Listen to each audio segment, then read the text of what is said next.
Hello friends, Assalamu alaikum and welcome back to Learning to Speak English. Today we are going to begin with lesson number 11. But before we start, I would like to remind you, do remember to like, subscribe and press on the bell icon for more of my videos. Lesson number 11, verb, यानी कि fail. A verb is a word or combination of words that indicates an action. एक verb यानी कि fail एक लफ्ज़ या अल्फाज हैं जो अमल की निशानदेही करता है. It is the part of a sentence that tells us what the subject performs. ये एक जुमला का हिस्सा है जो हमें बताता है कि मज़मून क्या कारकर्दगी का ज़ाहिर करता है. It is the heart of a sentence. ये अंग्रेज़ी जुमलों का दिल है. Verbs are related to a lot of other factors like subject. Verb का ताल्लुक बहुत सारी दूसरी चीज़ों से है जैसे कि मज़मून, पर्सन शख्स, नंबर, टेंस तनाव, मूड मिजाज, वॉइस एक्सेट्रा आवाज़ वगैरह. List of some verbs. Walk चलना, टॉक बोलना, ईट खाना, सिंग गाना, डांस नाचना, राइट लिखना, जंप कूदना एक्सेट्रा वगैरह. Types of verb. Finite verb, non-finite verb, action verb, linking verb, auxiliary verb and modal verb. ये आपके verb के एग्ज़ाम हैं. फेल के एग्ज़ाम 6 हैं. नंबर 1 finite verb मतलब के महदूद fail. Finite verbs are actually verbs which are called the root of sentences. Finite verb असल में फेल हैं जिनको जुमलों की जड़ कहते हैं. It is a form of verb that performed by और रिफर्स टू अ सब्जेक्ट. ये फेल की एक शक्ल है जो किसी मजमून के ज़रिए अंजाम देती है या इससे मुराद होती है. And uses one of the 12 forms of sentences. और ये 12 फॉर्म्स ऑफ सेंटेंसेस में से एक का इस्तेमाल करता है. And changes according to the number person of the subject. और मौजू के तादाद या शख्स के मुताबिक तब्दील होता है. For example, Alex went to school. Alex school गया. Robert plays hockey. रॉबर्ट ने हॉकी खेली. तो इसमें जो है हमारा फाइनाइट वर्ब जो है वो है went and place. Non finite verb मतलब कि गैर महदूद फेल. Non finite verbs do not change according to the number person of the subject. Non finite फेल जो होते हैं वो मौजू या शख्स के मुताबिक चेंज नहीं होता मतलब कि बदलता नहीं है. Because these verbs also called verbals do not have any direct relation to the subject. क्योंकि इस verb को verbal भी कहा जाता है. इसे मज़मून से बराह रास्त कोई ताल्लुक़ नहीं होता है. Sometimes they become the subject themselves. कभी कभी ये खुद ही मौजू बन जाता है. Example, Alex went to the park to play. Alex खेलने के लिए पार्क चला गया.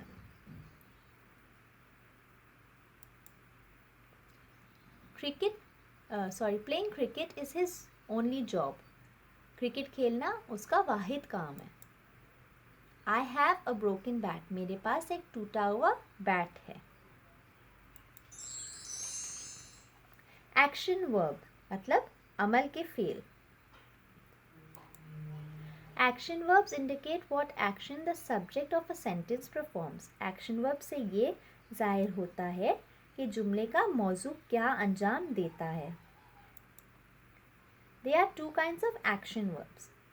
अमल फेल यानी कि एक्शन वर्ब्स के दो किस्म हैं.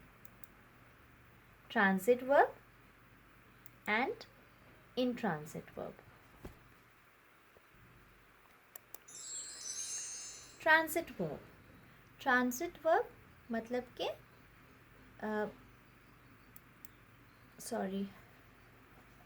ट्रांजिट वर्ब मतलब कि आर्जी फेल. अच्छा, transit verb must have a direct object. आर्जी फेल का बराह रास्त कोई चीज़ होना चाहिए. मीनिंग समथिंग और someone to be acted upon. मतलब कि किसी चीज़ या किसी शख्स पर उसको एक्ट करना पड़ता है. ठीक है, तो इसीलिए उसको ऑब्जेक्ट की ज़रूरत होती है. Example, I painted the car. मैंने गाड़ी को पेंट किया.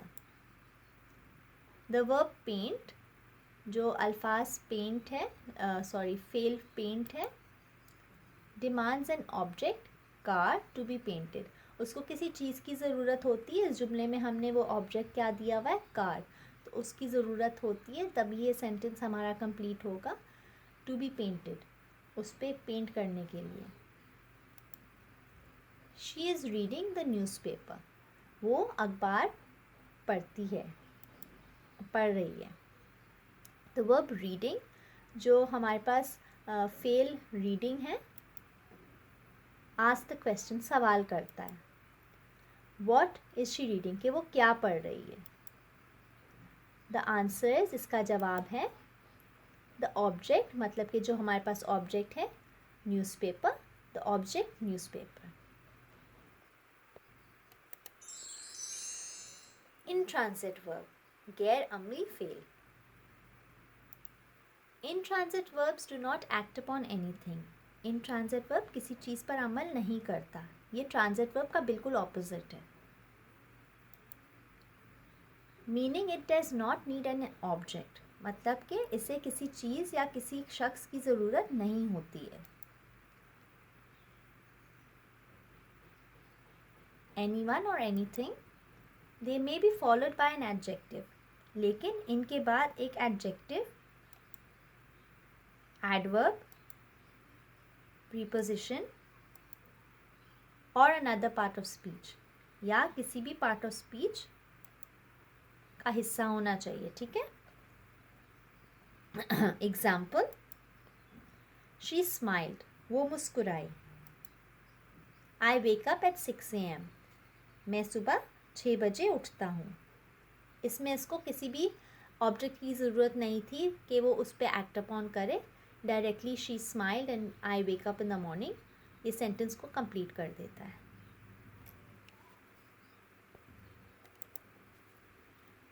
The verb smile and wake cannot have any object. जो स्माइल और वेक है उसको ऑब्जेक्ट की ज़रूरत नहीं है. The action of smiling and waking does not follow upon anyone और एनीथिंग. ये किसी चीज़ पे मतलब कि आती नहीं है, उसको ऑब्जेक्ट की ज़रूरत होती नहीं है. लिंकिंग वर्ब यानी कि जोड़ने वाले फेल. A linking verb adds detail about the subject of a sentence. Linking verb जुमले के मौजू के बारे में तफसील शामिल करता है. It is the simplest form. It connects the subject and the complement. ये मौजू और तकमील को जोड़ता है, यानी वो अल्फाज जो लिंकिंग वर्ब के बाद आता है. That is the word that follows the linking verb. It creates a link between them instead of showing action. ये अमल जाहिर करने के बजाय इनके दरमियान एक राब्ता पैदा करता है. Example, she is ready for the game. वो खेल के लिए तैयार है. The food was delicious. खाना बहुत मज़ेदार था. You are happy. आप बहुत खुश हो. The word ready, delicious and happy, जो अल्फाज हमारे पास तैयार, मज़ेदार और खुश आर द कॉम्प्लीमेंट्स हैं, वो हमारे क्या हैं, हमारे कॉम्प्लीमेंट्स हैं, मतलब कि हमारे तकमीर है। That comes directly after linking verb, जो लिंकिंग वर्ब के बिल्कुल बाद आता है, मतलब कि इज़, वॉज एंड आर, ये हमारे लिंकिंग वर्ब्स हैं। एक्सेलरी वर्ब, एक्सेलरी वर्ब मतलब इमदादी फेल। Auxiliary verbs are also called helping verbs, auxiliary verb को हम इमदादी फेल भी कहते हैं।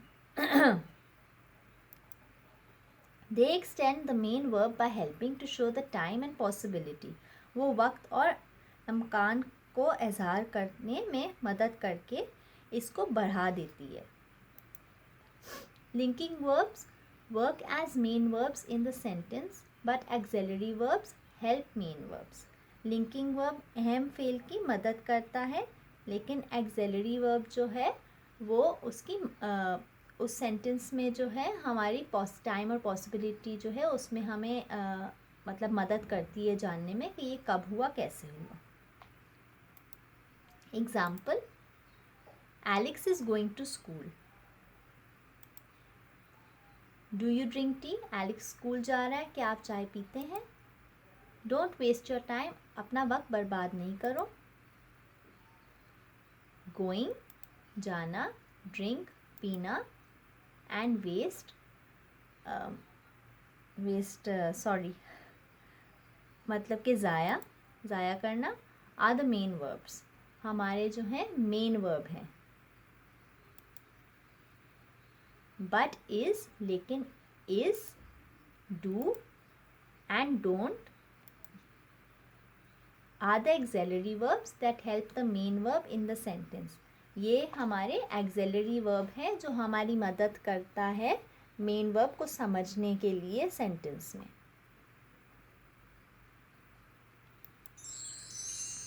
Modal verb, a modal verb is a kind of auxiliary verb, एक मॉडल वर्ब जो है वह एक्सेलरी वर्ब का एक किस्म होती है। It assist the main verb to indicate possibility, इसकी निशानदेही करने में मरकज़ी फ़ेल की मदद करता है, मतलब कि एक्सिलरी वर्ब की मदद करता है।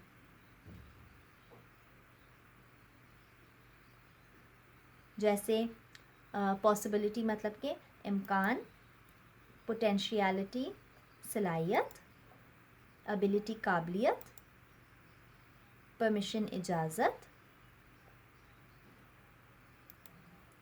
एक्सपेक्टेशन एंड ऑब्लिगेशन तवक्का और जिम्मेदारी।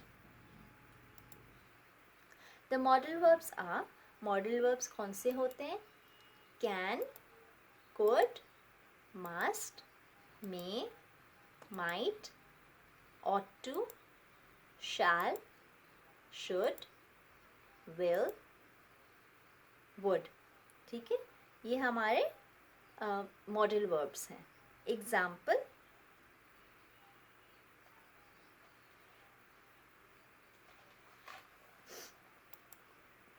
they must play their best game to win। उन्हें अपना सबसे ही अच्छा गेम खेलना पड़ेगा गेम जीतने के लिए। शी शुड कॉल हिम, उसे फ़ोन करना चाहिए। इसमें हमारा मस्ट और शुड जो है वो हमारा मॉडल वर्ब है, और जो हमारे मेन वर्ब्स हैं वो है प्ले एंड कॉल। जब हम मस्ट और शुड इसमें शामिल करते हैं तो इसमें क्या होता है कि हमें ये बताता है कि इसमें क्या पोटेंशियलिटी या एबिलिटी या जो भी है, हमारा एक्सपेक्टेशन क्या है, वो सब हमें बता देता है। थिंग्स टू रिमेंबर में आज आपको याद करने वाली चीज़ों में मैं आपको ये बताऊंगी कि हम सवाल जो इस्तेमाल करते हैं, जो वर्ड्स हैं, वो कब इस्तेमाल करना चाहिए, कैसे इस्तेमाल करना चाहिए, और कुछ एग्जांपल्स भी साथ दूँगी। Question words and the usage, ठीक है। हु, अब हु हम कब इस्तेमाल करते हैं?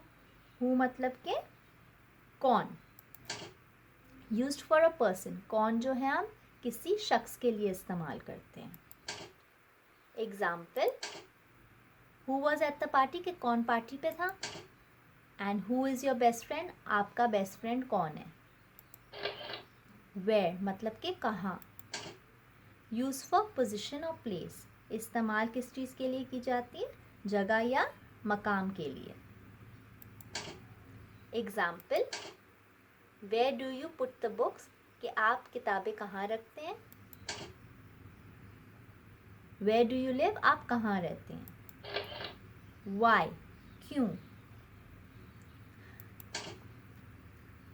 क्यों जो है हम रीज़न या एक्सप्लेनेशन के लिए इस्तेमाल करते हैं, मतलब कि हम वजह या वजाहत के लिए इस्तेमाल करते हैं। Example, why are you sad, कि आप उदास क्यों हैं। Why didn't you call me, कि आपने मुझे क्यों नहीं बुलाया। वॉट मतलब कि क्या। Use for things and objects, मतलब कि हम चीज़ों के लिए इस्तेमाल करते हैं। Example, what are you going to wear, आप क्या पहनोगे। What is that in your hand, आपके हाथ में क्या है। विच, विच मतलब कि कौन सा। यूज फॉर चॉइस और अल्टरनेटिविटी, इस्तेमाल होता है अंजाम या मुतबादिल के लिए। एग्जाम्पल, विच ड्रेस फिट्स मी बेटर, कि मुझे कौन सा ड्रेस ज़्यादा सही फिट होता है। Which is the brighter colour, इसमें से जो ज़्यादा चमकीला या क्या बोल सकते हैं, ब्राइट रोशनदार कलर है, वो कौन सा है। हाउ मतलब कि कैसे। Use for way, manner and form, ठीक है, इस्तेमाल क्या होता है, तरीका, सलूक वगैरह के लिए। Example, how was your day, कि आपका दिन कैसा है। हाउ डिड दिस हैपन, ये कैसे हुआ। तो आपको अगर कोई भी प्रॉब्लम हो तो प्लीज़ मुझे कमेंट्स कीजिएगा, बता दीजिएगा, and I am sure I try and help you out. And यहीं पे हमारा क्लास ख़त्म होता है। Thank you so much for joining me today. Don't forget to like, subscribe, and if you do find these videos helpful, please press on the bell icon so that I can share more of my videos with you. Thank you so much for joining me today. Allah Hafiz.